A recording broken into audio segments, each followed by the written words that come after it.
Hey and welcome, I'm Hammy, and in this video I'm going to be going over some extra facts that have been confirmed by Blizzard and some things that you guys have mentioned from Overwatch's 10th digital comic, Reflections. I'm also going to try and answer some of your questions and share some more interesting information you guys raised in the comments from my first video. Links here below if you've not seen it already. Reflections was chock full of interesting references, reveals, questions and answers about Overwatch lore. There's one of me and 162,000 plus of you at least who watched the last vid, so you're a lot smarter than me. Lots of cool things you guys brought up, interesting questions. Suffice to say, this does contain massive spoilers for the comic. I'm pretty sure you've read it already if you're an Overwatch or lore fan, but if not, the link for the comic is in the description below. Go have a look at comic.playoverwatch.com or go and look at the media version over on Madefire. Then come back and let us know your thoughts. First thing that was confirmed by Blizzard in a statement on Twitter, Michael Chu, the lead writer or lead of story on Overwatch, said that Pharah is not on a date. So in the kind of slice of life panels when we saw where the Overwatch heroes and villains indeed were at different times at Christmas, we saw Pharah having a meal in maybe what looked to be Canada, given the Canadian flag and hockey on the background in the TV screen. Some people pointed out that they saw a ring on Pharah's finger,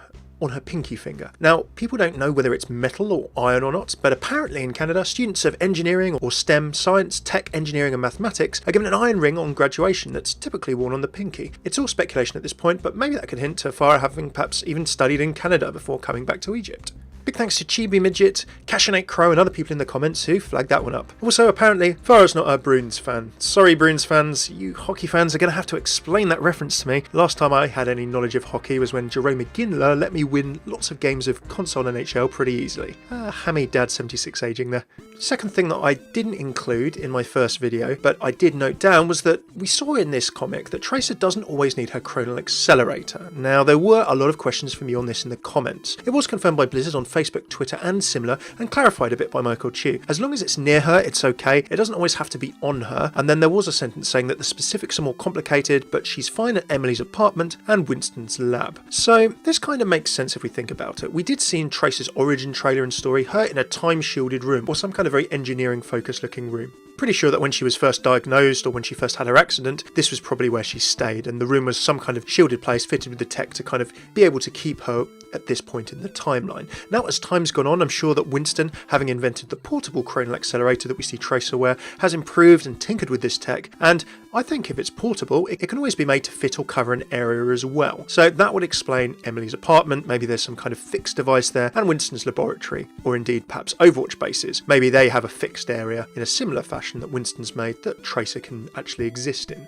I do wonder how it all gets powered though. We know that fusion cores were a thing in Omniums, so maybe fusion is the way in the Overwatch universe nowadays and energy bills are really cheap, or perhaps Tracer's got a Winston approved power source. I can just picture Winston popping by Emily's flat to maybe fit some tech around it or something. Thirdly, we got a confirmation about where Reflections takes place in the timeline. Now apparently it's in the present, in quotes, post-recall, after the animated shorts and after Old Soldiers. Now we could have assumed most of this from the comic. Obviously at the very first image of the comic we see that the recall is active. The animated shorts is an interesting one to know if it happens after Reaper, Sombra and Widowmaker have hit Volskaya. Obviously in the comic we see all three of those people in different places. Talon clearly have some Christmas holidays off, and also being after Old Soldiers. As far as timeline can only ever be present, I wouldn't worry too much about the quotation marks. Anything that we see is only the present until something else happens that moves it on. We've seen the Overwatch timeline move on, by the way, ever since the reveal cinematic 2 years ago. So when new things release, the timeline is moved on in subtle, small ways.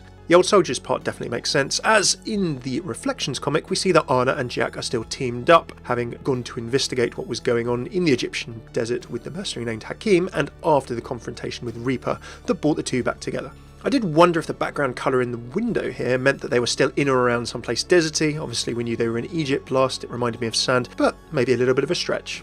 What do you guys think? The fourth thing that I found that was pretty interesting was the detail in some of these panels, including Hanzo's cake. Now, in Hanzo's panel in the Slice of Life piece, we see him with a fairly nifty undercut and of course his nose piercing, which many of you commented on. Hanzo getting a little bit hipster, a bit of a change of image maybe after he's seen Genji in the Events of Dragons. Maybe he's deciding to, take a different direction in his life, including his dress. Who knows? Anyway, onto the cake. I did not know that in Japan, apparently a main Christmas tradition is Christmas cake, but it's not a fruit cake like our Western countries, more a light sponge cake with strawberries. Many of them have a chocolate message disc on top, common on Japanese cakes in general for writing stuff on instead of directly into the icing, and that's a really nice reference by artist Miki Montillo.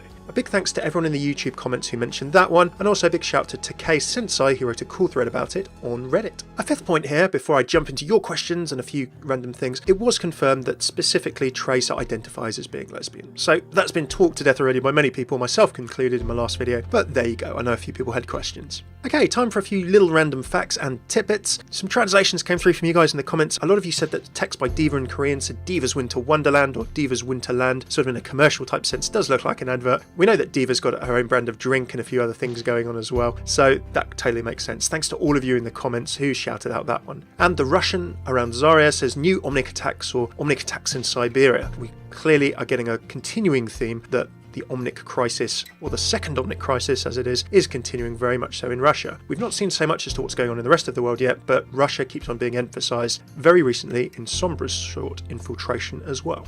Okay, on to some of your questions and points you raised from the comic. Now, some of you said, what's with Torbjorn's arm, or is it even Torbjorn? He's got both arms in the picture. I think that's a fairly simple one. We know that Torb's got a prosthetic, he's a pretty smart engineer. I would imagine that he probably has some kind of at-home hand or prosthesis, some kind of arm, and a few other options as well. I wouldn't be surprised if Torb has a few different attachments, shall we say. It's not always appropriate to have industrial-grade engineering equipment that can generate molten slag on your arm, especially around young children. Torbjorn being a bit safety conscious there, I think we can say it's him without too many challenges there. Another question you guys asked, now where was the Bastion image? Now in my last video I didn't make the shot look 100% great, so here's a better one. It's here on the floor near Torbjorn. Now the comic, if you look at it on the website or as a PDF, actually cuts this image in two. If you look on Madefire, the animated version of the comic here, it's more visible. So there you go, there's where Bastion is, and if you guys miss Symmetra in the comic, she is on the table in Modern Architect magazine in Emily's flat. So that's the explanation as to where those two characters are. Final question you guys asked, how did Tracer and Emily get to Gibraltar so fast? Well, Overwatch era transport, who knows, maybe they could be travelling pretty quickly in some other way, or just say it's the magic of Christmas. You cynics, you. While we're on the topic of travel, I do wonder how Soldier 76 has got around the world without being detected. He does a fair bit of international travelling from America to Mexico to Egypt, and he hasn't been caught by any police or law enforcement yet. Clearly there are a few issues with boundary controls in Overwatch's world as well. Thanks so much for tuning in to this little summary of 5 extra facts and a few of your questions and points about Overwatch's Reflections comic. I really enjoyed it. If you like this video, do throw it a like, sub, comment, let me know what Overwatch lore topics you'd like me to cover next. I'd really love to hear your thoughts.